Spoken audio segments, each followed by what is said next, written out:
This show is listener supported.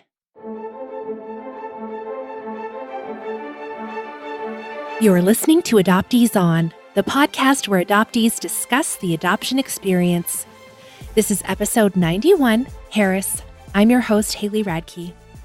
Welcome to the newest series of Adoptees On, where we'll be discussing addiction and recovery.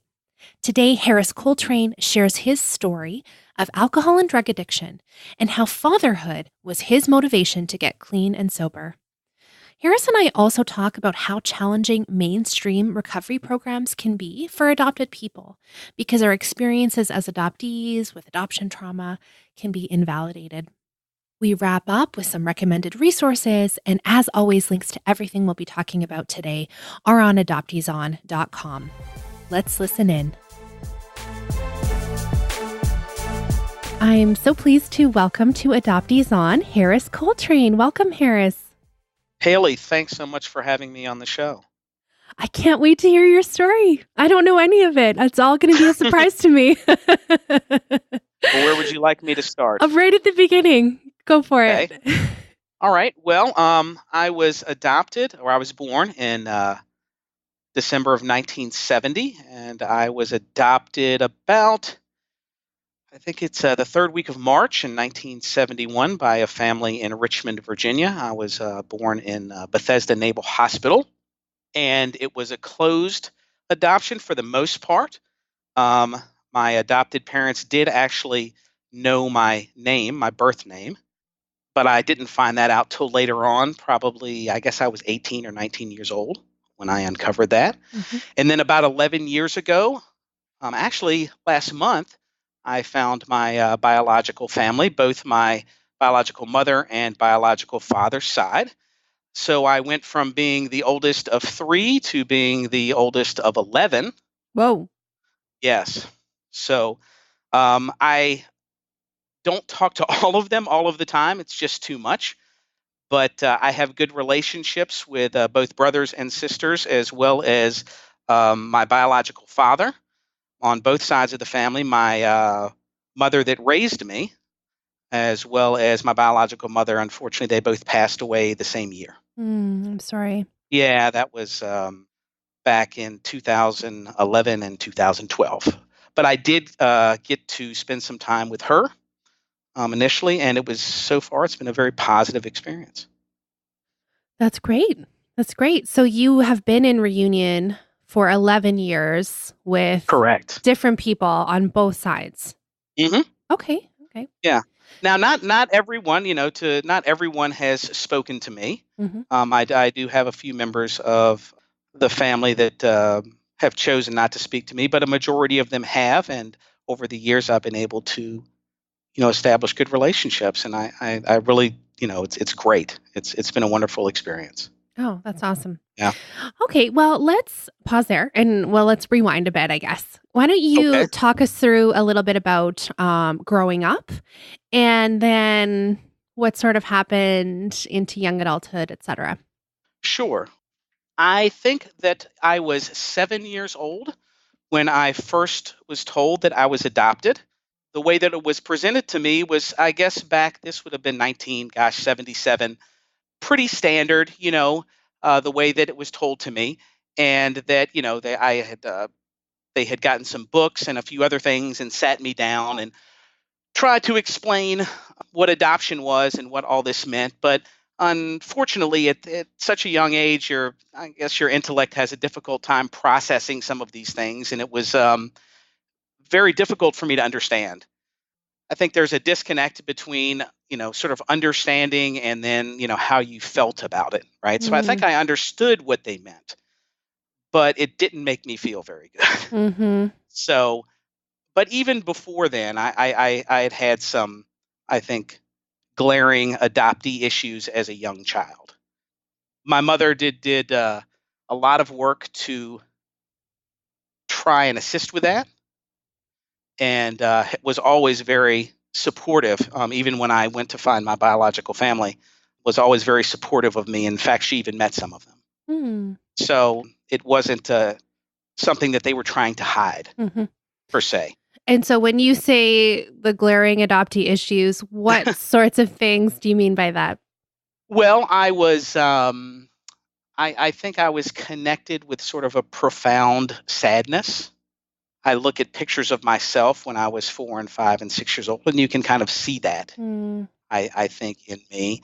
Obviously, I had some behavioral issues that were promptly misdiagnosed by many, many people back then. They never addressed the adoption issue directly. It was mostly about my relationship, I think, with my adopted parents and I guess other diagnoses that they mm, thought were the case. hmm So, but it wasn't until recently that I connected, obviously, with Pam and Adoptees Connect, and have started going over some literature that's been very beneficial. I can now look back on my life and see the problems that I had. Mm. So you're talking about Pamela Caranova, and Adoptees Connect is a peer-led support group that she started out, and now there's we have one in my city. I co-lead that with a friend. Excellent. Yep, and they're all over. So adopteesconnect.com has links to all of those adoptee support groups. Okay, sorry, let's go back. Yeah, sure. I just wanted to make sure everybody knew who you were talking about there. Okay, so you have been able to look back with the lens of new information from connecting with other adoptees. Yeah, absolutely. Obviously, I read some of the books, The Primal Wound, Journey of the Adopted Self, Mary Mm-hmm. Lipton. Fantastic books, and it really gave me a new perspective on life in general. And it allowed me to step back and, like you said, look through the lens and see some of the problems that I had throughout my life, not just when I was a young child, and see that most of them were directly related to, adoptee related issues. That's interesting. Okay, so what happened for you as a teen and young adult then? You've got this profound sadness and some behavioral things. What sort of stuff started showing up for you? In a general way, I think what happened is I never just, I perceived life, um, the world was sort of a hostile place that, people weren't to be trusted. And that just kind of came natural for me. Now I understand why. But at 8 or 9 years old, it's very difficult to articulate that and sort of explain what's going on in your insides to other people. Mm, But having gone through the trauma of being separated from the birth mother and some of the things and how it kind of shapes self, kind of some of those feelings and the way that I looked at the world kind of drove my behavior as a young child up into my early teen years. So as far as the recovery part of this goes, I would say I think I started self-medicating, drinking initially at around 11 years old, and then got into drugs later on in high school. You started drinking when you were 11, you said? Yes. Oh my goodness. Yeah, I didn't give myself much time, did I? Mm-hmm. Mm-hmm. Right. Wow. So, my goodness, that's like shocking to me. I guess I'm sort of innocent in these things, so I don't. So, what did that look like day to day, I guess, as a teenager? Well, what I found is when you're going through life and you don't really feel good about yourself, obviously, you have self-worth issues. I dealt with a lot of anger, some depression, a lot of sadness.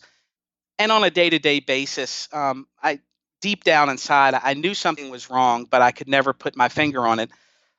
But the outcome of that was that I generally felt bad about just life in general. And so when you find alcohol and drugs, in my case, alcohol first, and you find something that makes you feel good for once, it's very easy to latch onto. Mm, Because if you go through a large portion of your life always wondering what's going on and why do I feel this way and why can't I change the way I feel, and then all of a sudden, sudden you find this magic elixir and it takes all your fear away, liquid courage, and makes you feel better about yourself and kind of quote unquote normal. It's not too hard to take off with it. mm. And so, did you like? I mean, I know it's a problem at 11 if you're drinking, but did you find it impeding things for you? Like what did that look Yeah. like? Yeah. It started off pretty slowly. When I say started drinking, it might have been every other month, having a little bit here and there. But by the time I was 13 years old, I would say that had narrowed to maybe every 2 weeks. And I had at that time started smoking marijuana as well. And then once I got into high school, it kind of accelerated a little bit. And I was doing cocaine by 15 years old and then heroin at 20. Well, I don't understand how you can get that stuff when you're so little. I don't know. Is this I'm switching to mom mode and thinking about my kids and don't yeah.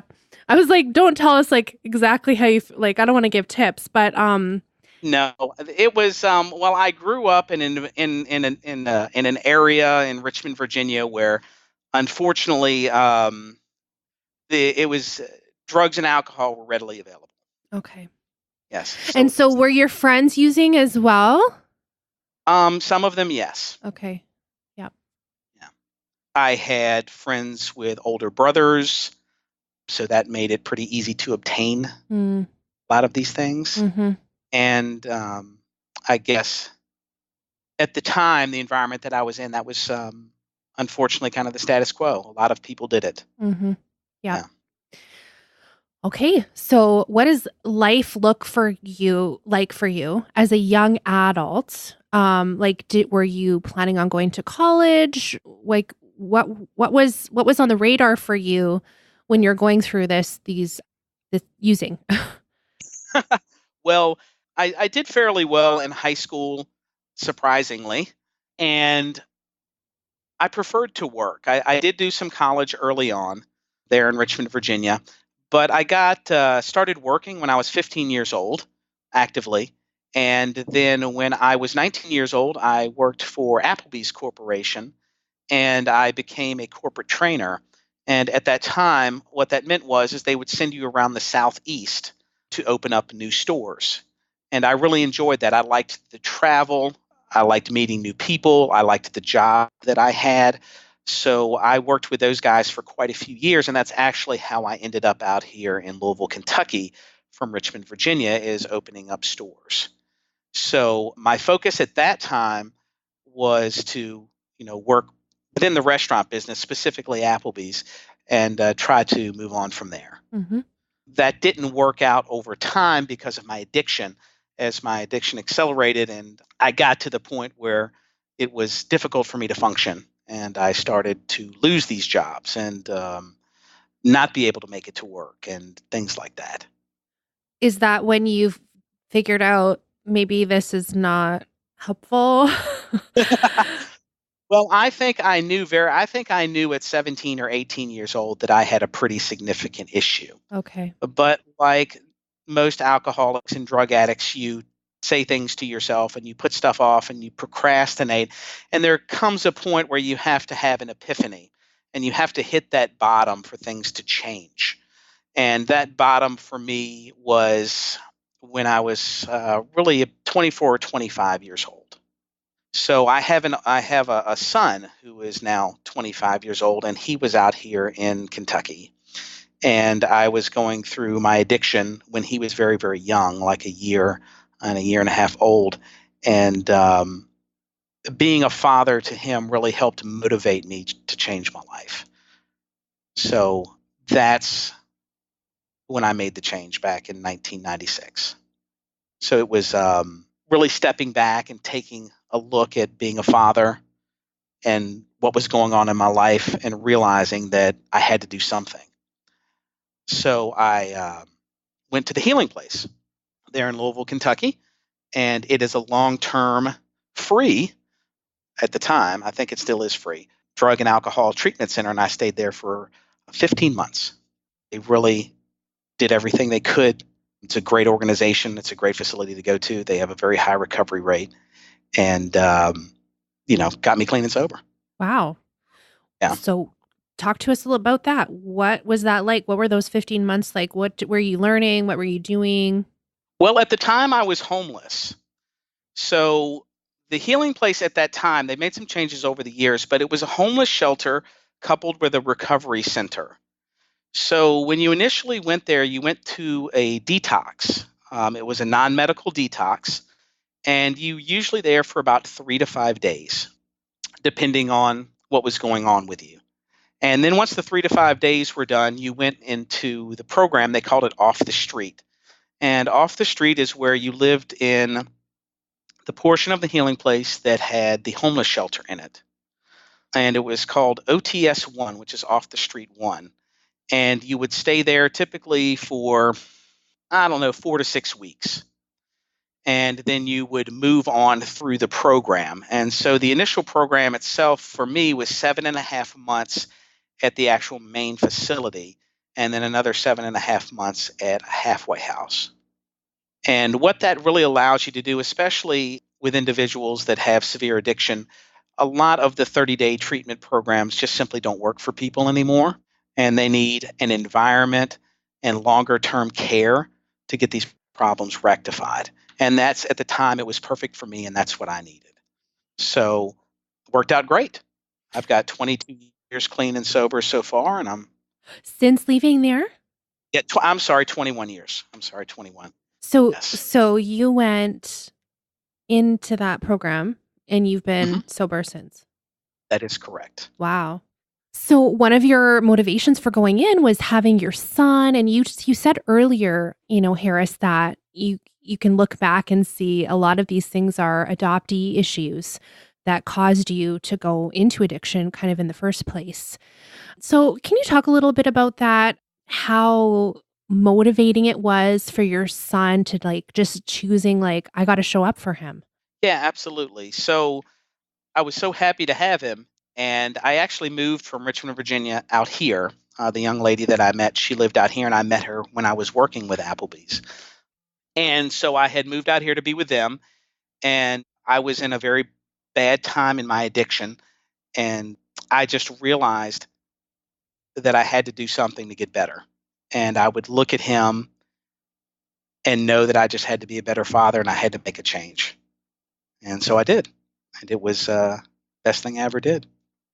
It's so inspiring, and I also think unusual because I don't know. That's I was saying cold turkey is not the right word for that, but just you went into recovery and you worked on it and you've stayed sober. That just seems really unusual. Well, the recovery rate, unfortunately, for individuals, especially with drugs, typically long-term recovery, 5 years or more, I think hovers around 6 or 7%. Wow. Gratefully, the healing place, I think, has a much higher recovery rate. I don't want to quote it because I don't know exactly what it is, but they have a model that works that's actually being duplicated all over the country, from Raleigh, North Carolina to Richmond, Virginia. They have healing places now in many other cities because they do understand that people that have addiction issues, drinking issues, a lot of times they need more than just 30 or 45 days somewhere. Yeah, it was challenging at first. Absolutely. And the first 2 years, I think, of recovery is challenging for anybody. Well, what did that look? What was that like for you? Because you said you went in and you were homeless and you had lost jobs, and Correct. how do you get back to working and having a home? And you said that they had some residential part of their program, so you had somewhere. But once you were done, where did you go? Right. So gratefully, I met some wonderful friends, and the healing place also had some great resources. So I was able to go to the University of Louisville for computer science after I had finished the program. And I also had some individuals that helped me while I was in school, both financially and just helped me out in other ways as well. And then I was able to do that and then kind of get out in the job market out here, I guess I want to say 1999. And I've just been going ever since. All right. So you were in IT for Y2K. That's fun. Yeah, no, it wasn't, but that was early on. Yeah, I've been working in IT really since 1999. Yeah. So what has fatherhood looked like to you now, Harris? Well, I have three children now. I've got a 25-year-old, a 6-year-old, and a 1-year-old. So fatherhood is busy, which Wow. I'm sure you understand. I do. So I have two boys, and they're right when we're recording, they're 4 and 6. So I'm very busy too. So between my job and my kids, yeah, I stay pretty busy for Yep. sure. Yep.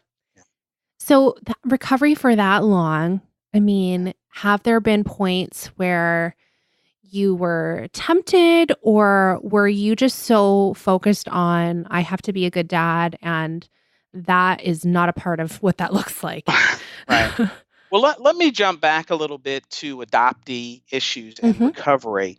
So, one of the benefits that I found in recovery is they lay a great foundation for dealing with issues, whether that's working the 12 steps of Alcoholics Anonymous or learning about support groups or learning some of the techniques that you use to deal with your emotional landscape, per se, on a daily basis.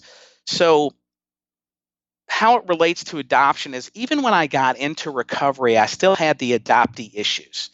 And one of the downsides to that is when I did try to share that and explain that to individuals within my support group, they still didn't understand. And I think adoptees and people with other issues as well, when they go in, some things you can relate to and then other things you can't. But the good part of this is that the tools that I took away from recovery helped me manage, whether that's, like I said, sharing with a support group, journaling, writing, doing things that help you deal with your emotions Hmm. and adoptee related issues. So recovery really laid the foundation for that, and that has helped me very much over the years. Like I said, the downside was that you're dealing with people that still don't understand adoptee issues. So if those issues come up, even when I was in recovery, it was very difficult for me to get any help with that because people didn't understand what was going on. Right. So you were probably still hearing the like, well, that's, you should still be grateful, or, those kind of things. Well, a little bit, Mm. but sometimes when you're trying to articulate what's going on in your insides and you pass that along to people who don't share that same experience, they don't really pick up on what's going on and they try to attribute it to other things Okay. because they simply don't know. Right. Right. And a lot of adoptees, and truth be told, I didn't know. I didn't know why I felt the way I did about certain things, or why I looked at life a certain way, or why I had, you have trouble with relationships, or why you may have anger issues. Reuniting with my biological family did help with some of that. Well, that's what I was going to ask you about, Yeah. actually, because that's about, you said that was 11 years ago. So you're about Right. halfway through your clean and sober to this point years. And what spurred you on to search for them? And were you worried that searching might trigger something for you? Well, I was initially not interested when I was younger. It wasn't something, although my adoption did sort of linger in the background. Most of my life, I was not interested in finding my biological family. I have a sister that was also adopted that I grew up with, and she found her biological family 12 years before I did. And in Virginia, when you're 18 years old, you're allowed, I don't know if they've changed the law, but in the 90s, you were allowed to get what's called a heritage summary, which gives you a brief overview of what they can by law share about your biological family. In her case, her mother had gone to the adoption agency and actually left a note in there and that said, pay them whatever they want and come find me. And she had a wonderful experience as well. Mm. So when I got into my 30s there and just decided, I guess I was 37 at the time, decided it was time to go ahead and take a look. So I took what information I had and I found them. And were you worried that any of this would bring up feelings that were too big, or were you just kind of like, "Oh, maybe I should look," and you weren't even really thinking about the implications this could have? Yeah. Well, a little bit of both. I mean, there is a lot of nervousness, but at the same time, there was a lot of excitement. I was very interested in finding brothers, sisters, parents, etc. And although I knew there were going to be some problems, I thought they would be overcome, and they Mhm. were. Mhm. Yes. So everybody on both sides of the family was very ingratiating. They were nice to me, like I said, for the most part, and it couldn't have gone better. That's great. Well, let's go back to talking about recovery plus adoptee issues. And because you've had, so many years of living the recovery life and Hmm. understanding the tools that you need to stay sober, it seems like the adoptee kind of piece is fairly recent for you to look back through that lens. So now can you kind of combine those and kind of talk about what you think might be more challenging for adopted people who are having addiction issues or are in recovery and might be struggling? Yeah. Well, I think one of the first things we need to kind of overcome on the adoptee side of things is understanding that there are people in the rooms that are not going to be able to relate to your adoptee issues, and then finding people in recovery perhaps that are adopted that you can share with and kind of open up with. So people that are all likely going to maybe an AA meeting or something like that may not find, um like as you said before, like they let's don't call it get it. let's call it complete relief. Yes. Okay. So, right. Okay. Well, I think some of the adoptee issues are things that need to be worked on over time.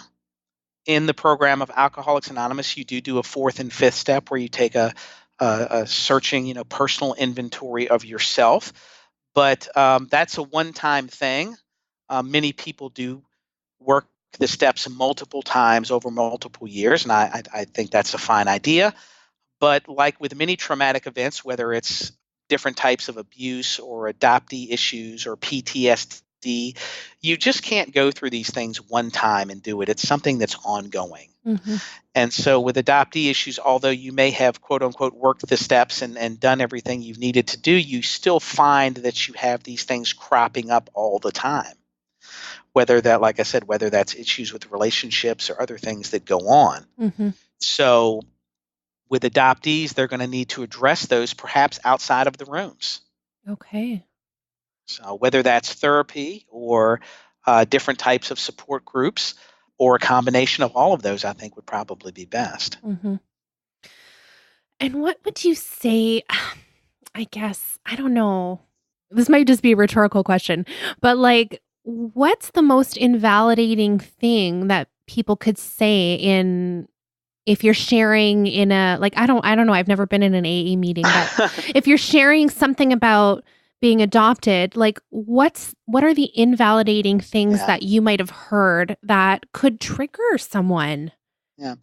Well, when you're dealing with individuals that unfortunately aren't experienced and haven't gone through what you've gone through, nor are they trained specialists for that matter, a lot of times you may hear something along the lines of, well, perhaps you didn't do something correctly, which alludes to you didn't work the steps correctly. Oh. Right, or something along those lines. You find that unfortunately in many recovery groups, not just Alcoholics Anonymous, when individuals that don't understand different types of mental illness or traumatic, people that have been abused and stuff like that, they go through the process and they're not quote unquote completely healed. So you may get some, feedback along those lines. Okay, so it's like it's putting the blame back on the person. On the person, yes. Oh. There is a lot of focus on individual responsibility, cleaning up your side of the street in recovery programs, and I do agree with that. I do think that people should take ownership of the part that they played in something. Mm-hmm. As I like to say, everybody eats a piece of the blame pie. So, right, your piece might Yum. be, yeah, your piece might be bigger than the next person's, given the set of circumstances. But at the same time, a lot of people in the rooms don't have a deeper understanding of what adoptees go through and the problems that they face. So sometimes they draw incorrect conclusions, simply because they don't have the information they need, and then the feedback that they provide can be not helpful. And what do you think about this? I think that there's a lot of adoptees in the online community, which, we'll, we'll say later where we can find you online. But there's a lot of adoptees that do figure out, okay, I've got issues because of my adoption. And then that's kind of where they stay stuck. And yes, adoption happened to us, but now what are we going to do about it? Do you ever hear that from other adoptees? What are your thoughts on that?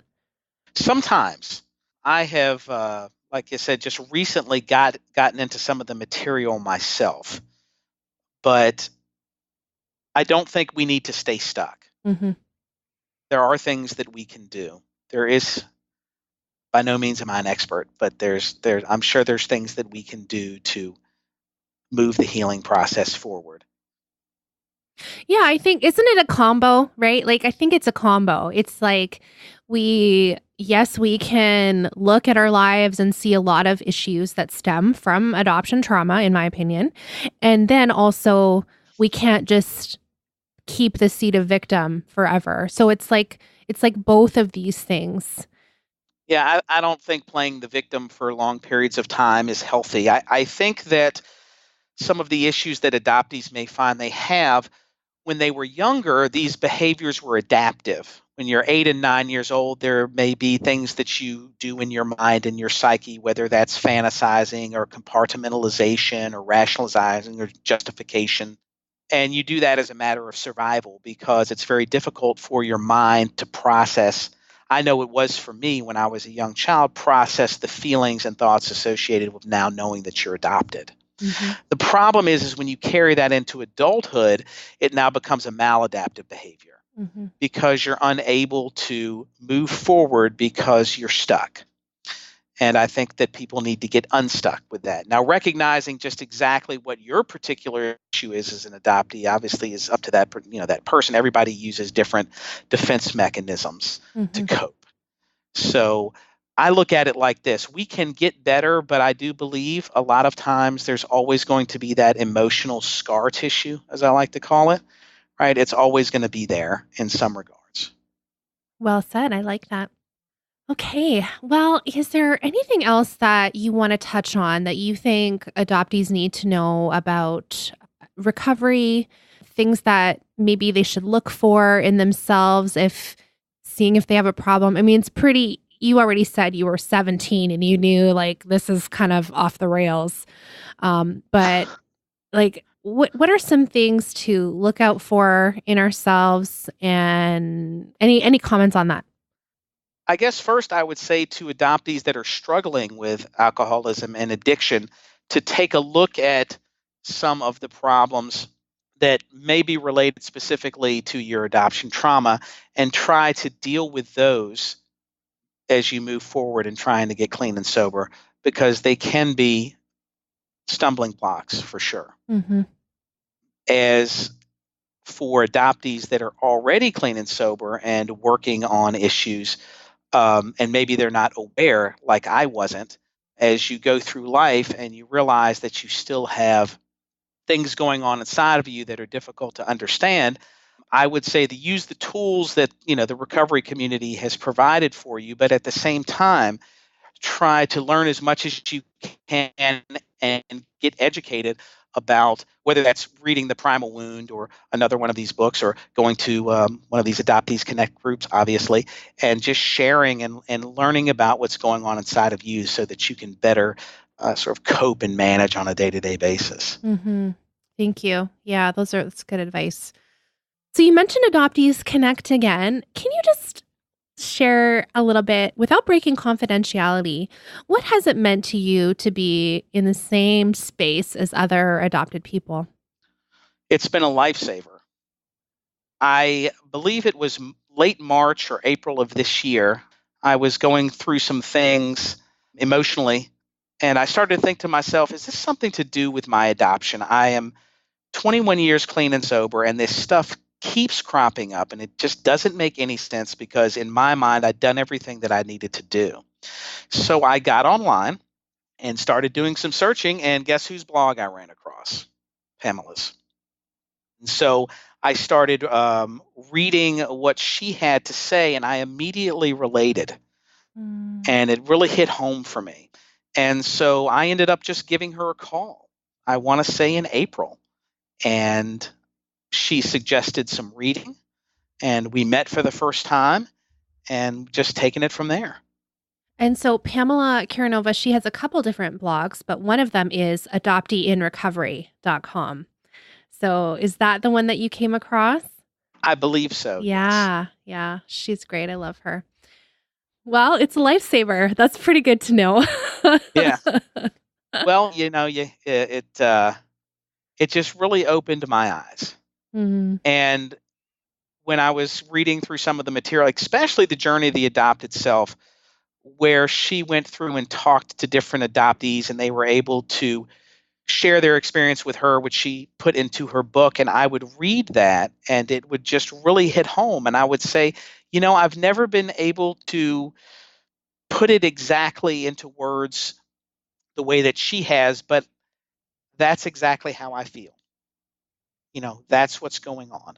My goodness, when we can finally find that validation, it's just so good. Like, what is there a better moment than that? Like, no, it's like the light bulb moment.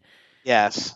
But I also had to put it down a couple of times. Yeah. So yes, the primal wound, I have definitely put that book down at least 3 or 4 times. Yeah, it's heavy, Yes. heavy stuff. Oh, good. Well, thanks so much for sharing your story with us, Harris. Now let's go and do our recommended resources. And I want to share about a new book that I got to read the advanced copy. This is so exciting. My name is in the inside of this book. It's so cool. It's not that I wrote it. I just wrote a little review. My friend Karen Pickell wrote an adoptee lexicon, and it's so different. It's such a different book. It's a series of micro essays, and so Karen will just pick a different word. Like, I'm just flipping through: relinquish, putative father, placement, maternity home, baby scoop era, all these words that if you've been in adoption land for any length of time, you would hear regularly. And so Karen does micro essays on each one, and sometimes she's literally just addressing the topic, and it might be just an informative piece about that specific thing, but also she weaves in her story throughout. And I really enjoyed reading it. I got to know Karen better, and also it's one of those things where I read it and I'm like, oh my goodness, when I hear that word, it makes me feel sick. And this is why. Now I know why. So, I'd recommend, if you guys are interested in reading more about Karen's story and also just about the charged language in adoption, it's called An Adoptee Lexicon. And you can get it on raisedvoicepress.com. Or if you just look up Karen Pickell, you can find it as well. The other thing that Karen does, and I've recommended this before, but this will be a little bonus, is she has the website adopteereading.com, where she has a huge library of books there written by adoptees. And there's a few that aren't, but everything on there is either written by adoptees or themed on adoptee issues or topics that adoptees would be interested in. So when you run out of books that Pamela recommended to you, Harris, you can go to Adoptee Reading and find some more. Absolutely. And it's not just like those big heavy tomes like The Primal Wound, but it's also memoirs and fiction books and all kinds of different styles of books that you will love to read. All right. Yeah. Sounds good. Yeah. And what did you want to recommend? Well, my resource was going to be The Healing Place, which I've obviously talked quite a bit about here on this podcast. But they helped save my life, and I'm very grateful for the services that they offered and the opportunity to have even gone through that facility. So I believe you can give donations on their website. I haven't looked in a while. They're going through some upgrades right now, but if anybody would like to, please go to the website and donate to help them out. They're a nonprofit organization that's run on donations only. And what's the website address for them? It's www.thehealingplace.org. And tell us one more time, what city is that in? That is in Louisville, Kentucky.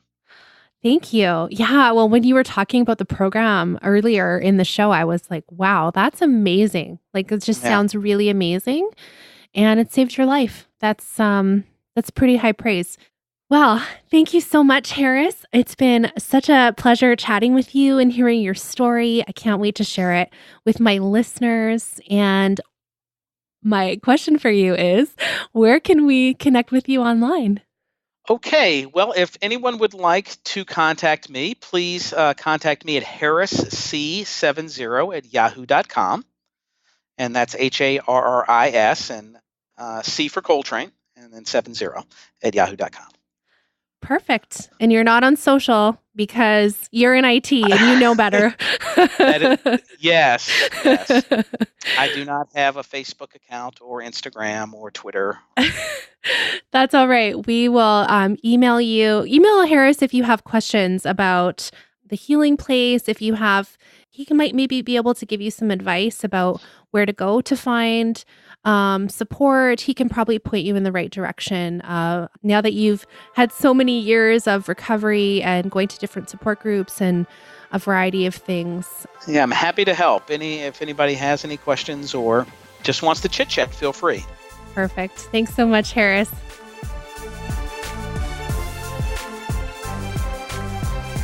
One of the best and easiest ways for you to support the work of Adoptees On is actually just by telling one friend about the podcast.